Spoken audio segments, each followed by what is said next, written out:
Got a question.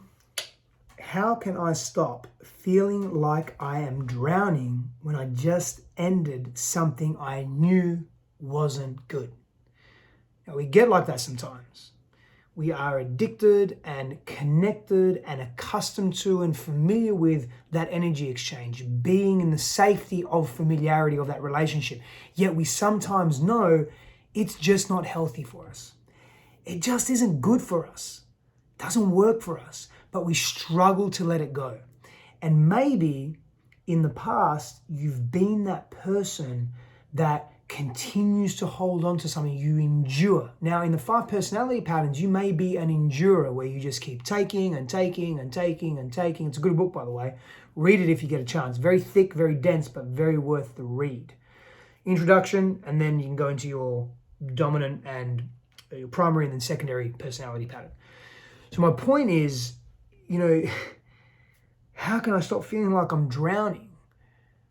Now, I'm not going to say you can't stop feeling like you're drowning, but sometimes you've got to go through the motions of the separation, and there's grief that's associated with separation, even if you know it wasn't healthy for you, even you know it wasn't good for you. The relationship dynamic didn't work. It was pushing on your edges in a harmful way. And sometimes you may be feeling this drowning sensation because insecurity comes up. Am I ever going to find a partner again? Am I going to be in love again? Am I going to have that feeling of being wanted and cared for again? Is that ever going to happen? That can be intense. And it is going to feel like the world is caving in on you.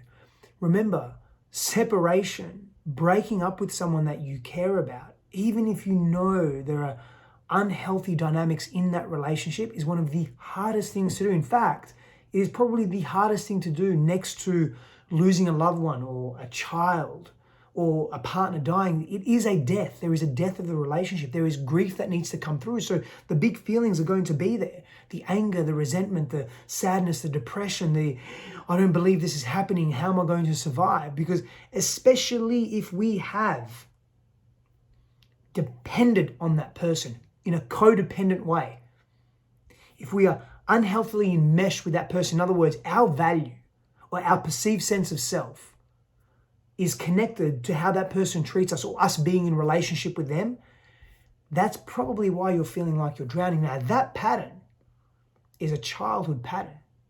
It's something that you developed as a way to connect when you were younger. I need you to need me so that I feel important. So that feeling of drowning is not just the relationship ending and the pain associated with that and the hardship. Like maybe you're moving home and he's moving out and you're moving out and because you were living together. Now you have to decide, like, we have mutual friends. What do we do there? And you maybe have bank accounts together and all the things. But it's also being amplified by old feelings of not enoughness, essentially, right? That's what it is. And deriving your value from needing someone or needing them to need you. Whew. That's heavy. So how do you stop the feeling of drowning? Well, you probably shouldn't stop it, because if you stop it, then you're suppressing it. But you can't feel it fully if you don't feel safe. So again, can you surround yourself with people that see you, that love you, that care for you, that can hold you in non-judgment? Can you allow yourself to feel, but not too much? And when it gets too much, go jump in the ocean, go for a walk, be in the forest, have a cold shower, move your body, exercise, journal, do the things that make you feel good, deliberate distraction. I have a 6-step cyclical cycle on YouTube. Cyclical process on YouTube. It's an old video that I did that just outlines the steps. I'll just go through briefly now. It's like, be with your pain. When it gets too much, move into getting into the body, journal, reflect, ask questions, make sure you're nourishing yourself. There's grounding there, literally putting your feet in the grass, eating food, spending time with friends, laughing, enjoying life, being in gratitude, being in nature. All of this helps. It doesn't mean that you're avoiding the drowning, because you want to come back to those feelings that need to be released and expressed. So this process can be super useful.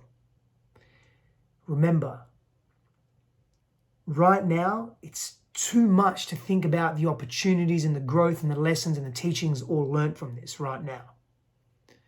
However, later, once you release the tension and the pain from your body, that all of that will come to you, that wisdom will come to you because you've traversed this challenge and this difficulty here and now. So honor your journey, honor the power of it, and honor the gifts that it can give you.